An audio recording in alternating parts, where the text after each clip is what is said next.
দীর্ঘ ৬ বছর পর অবশেষে একসাথে দেখা গেল সাকিব আর অপু বিশ্বাসকে। সোশ্যাল মিডিয়ায় ঘুরে বেড়ানো একটা ভিডিওতে দেখা যাচ্ছে ছেলে জয়ের হাত ধরে ঘুরে বেড়াচ্ছে সাকিব অপু।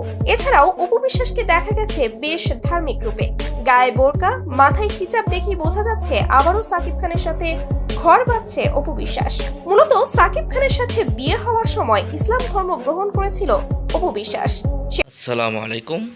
যে যেখান থেকে এই ভিডিওটা দেখতেছেন সবাইকে দেখার সুযোগ করে দেবেন এবং আবারও অপু বিশ্বাসকে শাকিব খানের সাথে দেখা যাচ্ছে এবং শাকিব খান এবং অপু বিশ্বাসের ছেলে আবারও কিতা অপু বিশ্বাস কিতা তা শাকিবের সাথে কি ঘর বাঁধছে নাকি কি বিস্তারিত এই ভিডিওতে শুনতে পারবেন। এবং অপু বিশ্বাস বিয়ে হওয়ার পরে ইসলাম ধর্ম গ্রহণ করার পরে নাম দিয়েছে অপু ইসলাম এবং বিয়ে ডিভোর্স হওয়ার পরে অপু বিশ্বাস আবারও আগের মতো হিন্দু ধর্ম পালন করতো। দেখুন, দেখলে বুঝতে পারবে। দীর্ঘ ৬ বছর পর অবশেষে একসাথে দেখা গেল সাকিব আর অপু বিশ্বাসকে। সোশ্যাল মিডিয়ায় ঘুরে বেড়ানো একটা ভিডিওতে দেখা যাচ্ছে ছেলে জয়ের হাত ধরে ঘুরে বেড়াচ্ছে সাকিব অপু। এছাড়াও অপু বিশ্বাসকে দেখা গেছে বেশ ধার্মিক রূপে, গায়ে বোরকা, মাথায় হিজাব দেখেই বোঝা যাচ্ছে আবারও সাকিব খানের সাথে ঘর বাঁধছে অপু বিশ্বাস।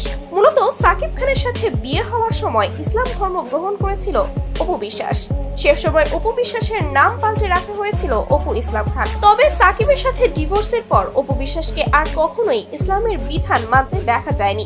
ডিভোর্সের পর হিন্দু হয়ে জীবন পার করেছে অপু। দীর্ঘ ৬ বছর পর আজকে হঠাৎ অপুকে ইসলামিক পোশাকে দেখে রীতিমতো অবাক তার ভক্তরা। অপু বিশ্বাসের এমন পোশাক দেখে বোঝাই যাচ্ছে সাকিবের সাথে আবারও সংসার শুরু করছেন তিনি। বাংলা সিনেমার একসময়ের সেরা জুটি ছিল সাকিব খান এবং অপু বিশ্বাসের। তবে এই জুটির ডিভোর্স হয় ২০১৮ সালে। এর আগে ২০১৭ সালে অপু বিশ্বাস একটি টিভি লাইভ অনুষ্ঠানে এসে তাদের ৮ বছরের গোপন প্রেম বিয়ের কথা জানিয়ে দেয় সবাইকে। সিনেমার শুটিং করতে গিয়ে প্রেম হয় সাকিব অপুর। তারপর ২০০৯ সালে বিয়ে করে নেয় এই জনপ্রিয় তারকা জুটি। বিয়ের আগে অপু বিশ্বাস হিন্দু ধর্মে থাকলেও বিয়ের পর নাম পাল্টে হয়ে যান ইসলাম ধর্মের অনুসারী। তখন অপু বিশ্বাসের নাম হয় অপু ইসলাম খান।